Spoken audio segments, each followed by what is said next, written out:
We've been coming at you live straight out of Stockholm after the final match of the LCS finals. And with me, I have Febiven. Thank you for joining us. Thank you. I'm going to keep it here now and make it awkward. Nah, I'm fucking with you. So obviously, amazing games. The first one was a bit of a surprise. It seemed, actually more than anything, it seemed that you guys were a bit confident in your skills. It seemed that, you know, as you've gone absolutely undefeated all season, was there a bit of faker in all of you? Did you kind of walk into this one utterly unafraid of the opposition? Or how did you get caught off guard?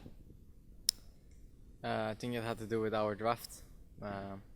We gave them a poke composition in the first game, and we fell behind early game. We made a huge mistake in the lane swap, and that's why we lost. And we just adapted and we banned out the poke because we realized that they're really good on that, and we just want to test them on the other champions, which he plays in mid. I'm glad you mentioned the poke actually, because as we were sitting and watching the games, we were kind of talking about that a lot. The compositions you tended to pick were somewhat susceptible to poke along the way. Is that why you kind of went for this or forced them into this no engage comp where you get to dance around the back? If I could speak right now, I would have said dance around the Baron. Yeah, the poke composition is if you fall behind with this, you basically lost the game. And we thought we could manage to hold against the poke composition, but we fell behind. But if you actually go even against the poke composition into the late game, then they lack AP damage because they have Varus Corki. And then if you have like a AP caster Victor with full build, then you can you cannot lose team fights. So. One of the problems with the very early game that we found was obviously that Huni fell behind very early because of the lane swap you just mentioned, and didn't really. They also pushed 2 towers or all 3 towers very, very quickly, so he didn't really have any room for a teleport play to come and get himself out of that dump. But this is one of the first times, as far as we recall, where somebody was actually effectively able to shut down Huni, doing that, like just focusing on it. They tried in the games that followed, but it didn't really work. You guys were too good at working around it and giving him openings to come back in, and then the rest of your team would just carry and kind of scale as they were trying to shut down top. But did you try to in any way bait this? Did you leave open comps and try to bait them into a position where they would focus him and leave the rest of you alone? No, I don't think we had like a plan of baiting. It was just we like to play around top, and if our jungler goes top, the enemy jungler goes top too, and then you get 2v2 fights, and then you never know how it's gonna go. So I guess we were better in that, but he got shut down.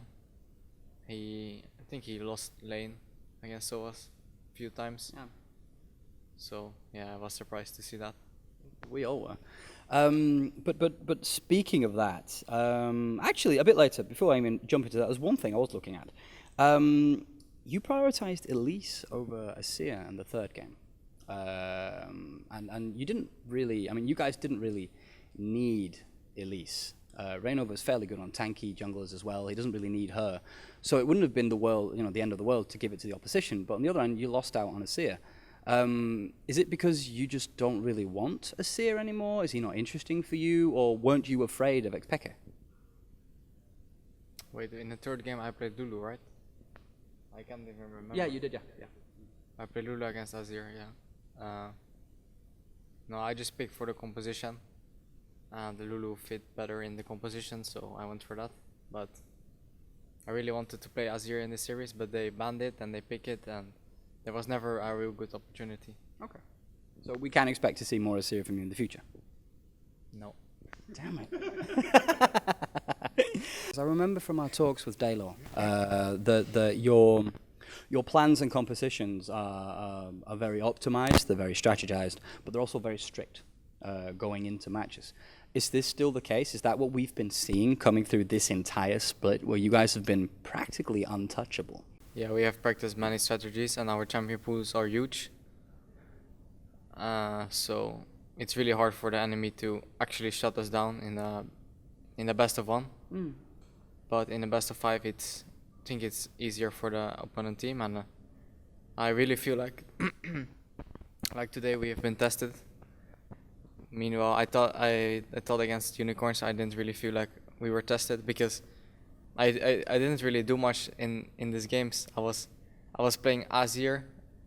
I was playing Azir 2 games, and basically all I'm doing is farming for late game, and then I do 3 auto attacks in the team fight, and then the enemy team is dead, and then I have 10k damage in the end of the game, and I'm like, I want to do more, you know. And today I felt like I could do more. Okay. Well, the Unicorn match was not the spectacle many of us were hoping it would have been. But one last question, because as usual, we are under time pressure, obviously. After having lost the first game in months, what was it like going into the second game? And what was the like thought process? Did it dent you at all? Were you prepared for it? Yeah, of course we are prepared for it. It's not like we lose; we win every game in practice as well. So we know how to deal with lose. So it didn't really hit us hard. It was easy to deal with. Okay, well, there you go then. Thank you very much for joining us. For more here on the LCS Finals, stay tuned to lemat.com. Ta.